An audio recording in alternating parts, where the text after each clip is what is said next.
시간 번거롭지만 다시 한번 자리에서 일어나셔서 하나님의 말씀 같이 보도록 하겠습니다. 오늘 우리에게 주시는 하나님의 말씀,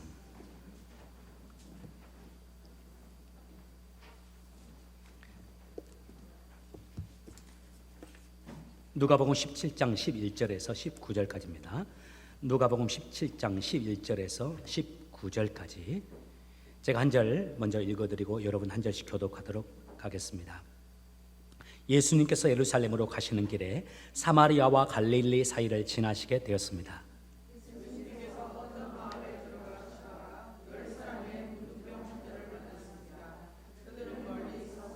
목소리를 높였습니다. 예수 선생님, 우리에게 자비를 베풀어 주십시오.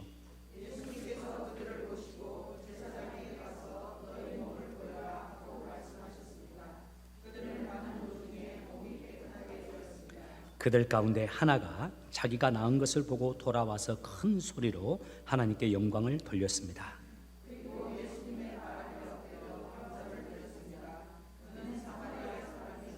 같이 읽겠습니다. 예수님께서 말씀하셨습니다. 10사람이 다 깨끗하게 되지 않았느냐? 그런데 9은 어디 있느냐? 아멘. 예, 자리에 앉으시기 바랍니다. 오늘 아침에 교회로 오는 길에 차 안에서 제 둘째가 저에게 물어봐요. 아빠, 오늘 예배 언제 끝납니까? 얼마나 깁니까? 그래서 제가 1시간 안에 끝내보려고 그렇게 이야기했더니 와이프가 한마디 하더라고요. 절대 안 될걸. 1시간 안에 안 된다고 그래서 최대한 빨리 끝내볼게. 제일 중요한 게 설교가 짧아야 된다 이 말이죠. 최대한 짧게 진행해 보도록 하겠습니다. 오늘 특별히 학생들과 같이 드리니까요. 자, 본론으로 바로 들어갈게요. 2021년 코로나 위기 속에 있는 우리들에게 코로나 속에서 추수감사제를 맞는 하나님께서 우리에게 주시는 첫 번째 메시지입니다. 너희는 감사하는 자들이 되라는 말입니다. 너희는 감사하는 사람들이 되라는 말입니다. 오늘 본문에 한센병, 문둥병이라고 하죠. 한센병으로 고통받는 10사람들이 예수님 앞에 나와 치료를 받는 이 기록이 나와 있죠. 예수님께서 말씀합니다. 너희 몸을 제사장에게 가서 보이라고요. 예수님의 말씀을 듣고서 아직 한센병을 가진 사람들이지만 그들이 예수님의 말씀대로 제사장에게 가는 도중에 제사장 만난 것도 아닙니다. 치료함을 받았습니다. 문둥병으로 살아가고 있는 사람이 얼마나 힘듭니까? 그런데 가는 도중에 자기가 느꼈어요. 아, 내가 하나님의 은혜로, 예수님의 은혜로 치료함을 받았구나. 기적이었습니다. 그야말로 이 세상에서는 경험할 수 없는 하나님만이 줄 수 있는 기적이었어요. 그런데 이 기적의 역사로 이 누가복음 17장이 끝나질 않아요. 이 기적적인 역사 다음에 나오는 이야기가 예수님께서 이 말씀을 하시는 진짜 이야기입니다. 정말 중요한 부분이 여기서부터 나오죠. 예수님이 10명을 치료했는데 그 10명 가운데 한 사람만 예수님께로 나와서 감사 인사를 드리죠. 9명은 어디로 갔는지를 모르겠어요. 제사장에게 몸을 보이려 가다가 병이 나았거든요. 할렐루야는 했을 거예요. 예수님 감사합니다 하는 마음도 가졌을 겁니다. 그런데 그 중에 예수님께 직접 돌아와서 인사를 드리고 감사를 드리는 사람은 딱 한 사람뿐이었어요. 그 사람 어떤 사람인지 아시죠? 우리 18절부터 나오는데요. 이스라엘 사람들이 멸시하고 짐승처럼 여기는 이방인 사마리아 사람이었습니다. 이에 예수님께서 그 사마리아 사람에게 이렇게 말씀하시죠. 17절입니다. 예수께서 말씀하셨습니다. 10사람이 다 깨끗하게 되지 않았느냐? 그런데 9은 어디 있느냐? 18절, 이 이방인 사마리아인 외에는 하나님께 영광을 돌리러 온 사람이 없단 말이냐? 이 말씀하신 다음에 19절에 이렇게 축복해 주셨습니다. 그리고 그에게 말씀하셨습니다. 일어나 가거라. 내 믿음이 너를 낫게 하였다.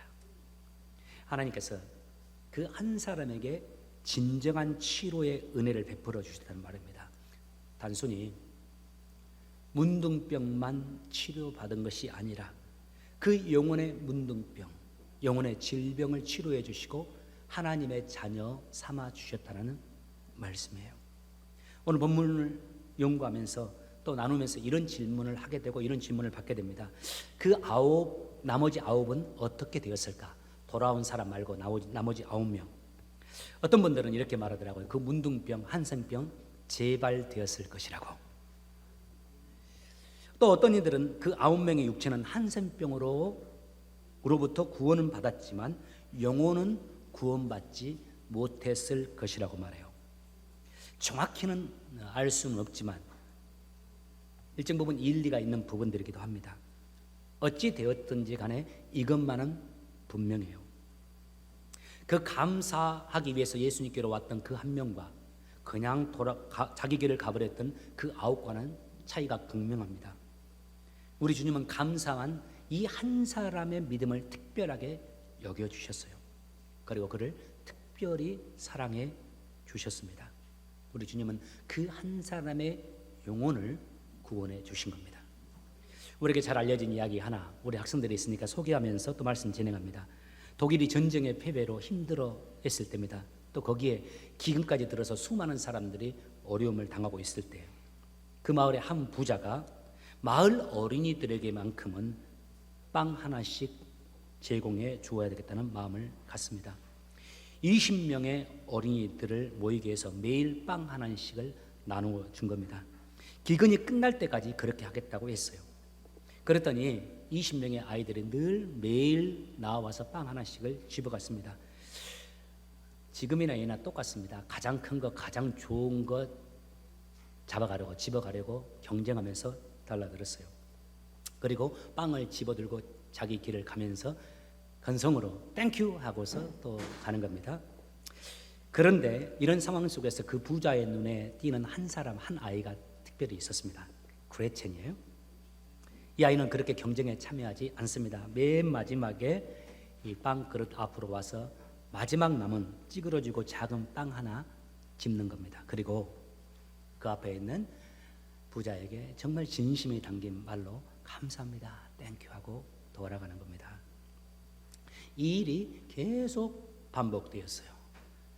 이 아이가 아주 소극적인 아이가 같기도 하죠. 경쟁에 뒤처진 아이 같기도 하고요. 나머지 아이들은 다 적극적으로 달려가서 큰 빵을 집으려고 노력하고 또 인사하고 가고, 이 아이는 마지막에 작고 찌그러진 빵이었습니다. 그런데 어느 날 이 아이가 그 빵을 가지고 가서 그 어머니와 함께 빵을 나눠 먹다가 깜짝 놀랐어요. 여러분 많이 들어보셨을 겁니다. 그 빵 속에 50센트짜리 은화 6개가 들어있는 겁니다. 이게 사실인지는 모르겠어요. 깜짝 놀랐어요. 그 어머니가 이거 잘못 온 것 같으니까 우리 어른에게, 부자에게 가서 돌려주라고 말씀하셨어요. 그 아이가 그 빵을 가지고 가서 부자에게 갔다고 하죠. 그랬더니 부자가 그 빵을 가지고 이렇게 말했다고 합니다. 그 돈 내게 돌려줄 필요 없다고. 그 돈 틀림없이 내 것은 맞다. 그런데 그 돈은 감사할 줄 아는 너를 위해서 너에게 주려고 내가 직접 그 빵 속에 넣어놓은 돈이다. 그 돈 틀림없이 내 돈이지만 이제는 틀림없이 너의 돈이다. 이렇게 말했다고 하죠. 여러분, 이 이야기 사실인지는 모르겠지만 어떻게 들으셨습니까? 저는 하나님의 마음이 이와 같다고 생각합니다. 이것이 영적인 법칙이기도 합니다. 진정한 하나님의 은혜는 감사하는 자에게 임하게 되어 있습니다. 하나님은 우리가 드리는 어떤 물질보다도, 그 어떤 것보다도 우리의 감사하는 마음을 원하십니다. 우리 아이들은 잘 모를 수도 있어요. 그런데 부모님들 아이 키워보면서 여러분 알 수 있는 거 있죠? 어떨 때 가장 좋던가요? 우리 아이가 어떤 아이가 되기를 여러분 가장 바라십니까? 저는 아이들 키우면서 이때가 가장 보람되고 좋더라고요. 우리 부모님들에게 감사할 때, 나에게 감사를 표현하고 진심으로 감사하는 모습을 보일 때 그 아이 정말 고맙고 그 아이에게 모든 것을 주고 싶은 마음이 듭니다. 우리를 향하신 하나님의 축복, 이와 같은 법칙으로 이루어집니다. 하나님의 진정한 축복과 은혜는, 하나님이 주시는 진정한 행복은 감사를 통해서 우리에게 임합니다. 감사는 하나님의 축복의 통로가 되는 겁니다. 여러분, 추수감사주일 2021년 하나님께서 우리에게 말씀합니다. 너희는 감사하는 자들이 되라. 두 번째, 2021년 추수감사절에 하나님께서 우리에게 주시는 말씀, 이제 곧 끝나갑니다. 불평과 원망을 떨쳐버리라. 삶의 어려운 곳이 내게 다가왔을 때 그것에 내 마음을 빼앗기지 말고 내 마음을 지켜서 감사하는 자들이 되라. 좋은 일, 기쁜 일 내게 있을 때 감사하는 것, 이건 세상 사람들도 합니다. 좋은 일, 기쁜 일 내게 이루어졌는데 감사하지 못한다면 그 사람 그리스도인 아니에요. 하나님께서 우리에게 말씀하시는 것, 내 삶에 어려움이 있을 때, 정말 내게 스트레스 받는 일이 꽉 차여 있을 때, 그때에도 내게 다가오는 원망과 불평을 떨쳐버리고 하나님께 감사라는 말씀합니다. 믿음의 색깔은 두 가지가 있다고 여러분에게 몇 번을 소개했을 겁니다. 첫 번째, 긍정의 믿음이고 두 번째, 부정의 믿음입니다. 긍정의 믿음을 가진 자는 자신의 삶을 주님의 눈으로 볼 줄 압니다. 자, 이 정의를 꼭 기억하십시오. 긍정의 믿음을 가진 사람은 내 삶에서 이루어지는 모든 일을 주님의 눈으로 볼 줄 압니다. 그 다음에 중요합니다. 또 주님의 눈으로 해석할 줄 압니다. 해석이 정말 중요하죠. 반대로 부정의 믿음을 가진 사람은 자신의 삶을 자신의 눈으로 봅니다. 그리고 세상의 관점으로 해석합니다. 똑같이 삶이 힘들고 어려워도 긍정의 믿음을 가진 사람들은 하나님께서 나에게 더 큰 은혜를 주시려고 내게 인내하시면서 나를 훈련하는 과정이라고 생각하고, 부정의 믿음을 가진 사람은 하나님은 왜 나에게 이렇게 하시냐고, 내 주변 사람들은, 내 부모는 왜 나에게 이렇게밖에 못해주냐고 불평하면서 살아갑니다. 긍정적인 믿음의 소유자는 기쁘고 밝고 여유롭고 감사가 그 마음과 그의 삶에 있을 수밖에 없죠. 그 사람의 결과는 이렇습니다. 하나님과의 관계가 깊어집니다. 감사하며 사니까요. 또 여러분, 감사하는 사람들은 어떻습니까? 그 사람과 가까이 하고 싶잖아요. 그래서 그 사람은 하나님과 사람과의 관계가 좋아지죠. 반대로 부정적인 사람들, 여러분 절대 이런 사람과 가까이 하지 마세요. 짜증, 신경질이 있어요. 그리고 그 입술에는 불평과 원망이 있습니다. 그러다 보니까 하나님과의 교제가 깊질 못해요. 하나님께 영적으로 더 가까이 가지 못해요. 그리고 사람들과도 점점 멀어지게 돼 있어요. 남편과도 멀어지고 부모와도 멀어져요. 그래서 그에게는 이런 결과가 나옵니다. 외로울 수밖에 없어요. 사람이 없으니까요. 요즘 미국이나 한국이나 대학 입시철인가 하실 겁니다. 대학 입시 한국이나 미국이나 참 매우 중요하고 당사자인 아이들 참 힘들죠. 여러 면에서 그런데 살펴보면 한국이 훨씬 더 힘든 것 같아요. 한국에서 수능 세대 혹은 학력고사 세대 여러분 기억해 보셨을 겁니다. 한국 고등학교 학생들이 힘든 이유 이거죠. 수능 시험, 학력고사, 미국에서는 SAT 시험인데요. 미국은 시니어가 되면 SAT 몇 번 볼 수 있잖아요. 우리 아이도 지금 그랬는데요. 몇 번 보고 나서 가장 좋은 점수 제출하면 되지 않습니까? 그런데 한국은 딱 한 번입니다. 이거 너무하지 않습니까? 아프거나 사고가 나거나 집안에 무슨 일이 있어서 시험을 잘 못 봐도 어쩔 수 없어요. 그래서 시험 당일날 컨디션이 정말 중요합니다. 한국의 이 수능 당일에는 수험생들이 정시에 시험장에 도착하는 것이 아주 중요합니다. 그래서 수험생들의 원활한 시험장 도착을 위해서 모든 관공서도 출근 시간을 늦춥니다. 공무원들. 그리고 직원이 50명, 지금은 좀 달라질 수 있을 것 같아요. 제가 학원에서 아이들 가르칠 때는 50명이었거든요.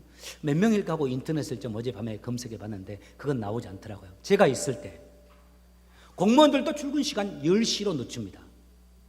그리고 직원이 50명 이상 되는 회사도 출근 시간을 다 10시로 늦춰버려요. 그때는 거리가 한산하게 만들어요. 그래서 아이들이 수능 보는 아이들이 학교로 쉽게 접근할 수 있도록, 시험장에 접근할 수 있도록 도와주는 겁니다. 아주 또 기이한 현상이 하나 있습니다. 3교시가 영어 듣기 평가예요. 오후 1시 10분에서 20분까지 10분 정도 진행이 되는데, 그때는 전국적으로 소음이 통제됩니다. 그 시간대에는 한국의 모든 비행장에 비행기가 이착륙이 금지됩니다. 인터넷 쳐보세요. 지금도 그렇습니다. 모든 비행기들이 그때는 착륙을 하지 못하고 공항 근처에서 돌고 있어요. 저쪽에서. 그만큼 대한민국에서는 수능을 보는 아이들에게 있어서 이 수능 시험 중요하다는 말이죠. 그런데 그 수능을 치는 데 있어서 아이들이 꼭 기억해야 될 게 있습니다. 시험을 치르러 교실에 들어갈 때 절대 이것들 휴대하면 안 됩니다. 휴대폰 가지고, 스마트폰 가지고 가면 안 돼요. 스마트워치, 스마트밴드, mp3, 전자계산기, 사전 가지고 들어가면 안 됩니다. 혹시라도 그거 발견되면 그 시험장에서 즉시 퇴장당하죠. 뿐만 아닙니다. 그 학생은 그때 그해 빵점일 뿐만 아니라 내년에도 그 SAT 시험을 볼 수가 없습니다. 2년 뒤에나 볼 수가 있어요. 지금 우리 학생들이 갑자기 심각해졌습니다. 그런데 안타깝게도 한 학생이 휴대폰을 소지하고 있다가 퇴장당하는 일이 있었어요. 괜찮아요. 자유롭게 나갔다 돌아왔다 하셔도 됩니다. 한 학생이 시험을 보다가 퇴장을 당해버렸어요. 휴대폰을 소지하고 있다가. 의도성이 있었던 것은 아닙니다. 그 아이의 실수가 아니에요. 엄마의 실수였어요. 수능 볼 때 어머니가 도시락은 다 싸줘서 보냅니다. 도시락 가방이 따로 있지 않습니까? 도시락 가방에 주머니가 있는데 거기다가 엄마가 평상시대로 휴대폰을 넣어줬어요. 한참 시험을 보고 있는데 엄마가 그것도 전화를 한 겁니다. 예, 잘 보고 있나, 쉬는 시간이나 하면서 전화 한 통화 했던 모양이에요. 시험 보는 도중에 전화벨이 울려서 즉시 퇴장을 당했습니다. 이 아이 그 해도 빵점, 다음 해에도 빵점이요. 얼마나 안타까워요. 그런데 더 안타까운 일이 있습니다. 이 아이가 이미 1년을 재수했던 재수생이었어요. 이게 실화입니다. 얼마나 힘들고 얼마나 이 아이가 억울했을까요? 여기 있는 학생들에게 한번 물어보고 싶어요. 여러분 같으면 어떻게 반응하겠습니까? 시험을 치르다가 퇴장을 당한 그 학생의 이야기가 한국 언론에 소개됐어요. 한국 매스컴에도 나왔는데, 그 고3 학생들이 모여있는 그 커뮤니티에 그 아이가 자신의 이야기를 쓰면서 다음과 같은 글을 남겼어요. 정말 중요한 수능 시험인데 저 때문에 시험을 치르는데 방해를 입게 된, 나와 함께 교실에 있었던 그 학생들에게 너무나 죄송합니다 하면서 참 죄송의 글을 커뮤니티에 올렸습니다. 그러자 학생들이 밑에 댓글을 다는 거예요. 한국은 그게 아주 활발하지 않습니까? 학생들이 억울해서 어떻게 하냐고. 올해도 안 되고 내년에도 안 되고, 그리고 재수생이니까 작년에도 안 되고 올해도 안 되고 내년에도 안 되고 그 다음에야 봐야 되는데 이거 어떻게 하냐고 하면서 위로의 말들을 올린 거예요. 그러자 이 학생이 이렇게 썼어요. 저는 괜찮습니다. 저는 분명한 꿈이 있는데 금년에 그리고 내년에도 시험을 못 본다고 해서 저의 이 꿈이, 제 인생이 끝나는 것은 아닙니다. 앞으로 더 열심히 준비하라는 것으로 알고 앞으로 더 열심히 준비하겠습니다. 그러면 반드시 저는 제 꿈을 이룰 수 있을 겁니다 하고 글을 썼습니다. 이 이야기 들으면서 어떤 생각이 듭니까? 저는 세 가지 생각 들더라고요. 첫 번째, 이 애가 어른들보다 훨씬 낫다. 두 번째, 그 아이 부모 아주 긍정적인 사람일 것이다. 세 번째, 이건 완전히 내 추측이에요. 아마 틀림없이 이 아이 예수 믿는 아이일 것이다. 여러분, 우리가 다 예수 믿는다고 하잖아요. 여기서 있는 목사부터 여러분 다. 그런데 우리의 믿음이 진짜 믿음인지 가짜 믿음인지 어떻게 합니까? 보이지도 않는데. 우리의 믿음이 어느 수준인지 그거 어떻게 알 수 있습니까? 이때 반응을 보면 압니다. 이 학생과 같은 상황이 되었을 때요. 이 아이와 같은 상황이 되었을 때 우리의 반응을 보면 압니다. 내 잘못으로 인해서 내가 힘들어졌을 때 내 반응 뿐만 아니라 다른 이로 인해서 내가 힘들어지고 내 삶이 힘들어졌을 때 보이는 반응을 보면 그 사람의 믿음의 수준을 알 수가 있습니다. 확연하게 차이가 나요. 보통 이렇습니다. 이런 상황이 되면 공격적일 겁니다. 상대 비난하고 탓할 겁니다. 이 학생 같으면 집에 그날 밤 안 들어갈 겁니다. 가출해 버릴지 몰라요. 어머니 원망할 겁니다. 그리고 한국의 이런 수능 제도 비난할 겁니다. 심지어 핸드폰 부수면서 교회 좀 다니는 학생이라면 하나님 원망할 겁니다. 그런데 하나님의 사람은 이럴 때 다르죠. 침묵할 줄 알고 기도할 줄 알고 그리고 자신에게 주어진 이 어려운 상황을 믿음으로 수납할 줄 압니다. 그리고 그 어려운 상황, 이것이 우연이 아니기 때문에 하나님이 이 상황 속에 나를 놓이게 하신 그 하나님의 뜻을 새겨볼 줄 압니다.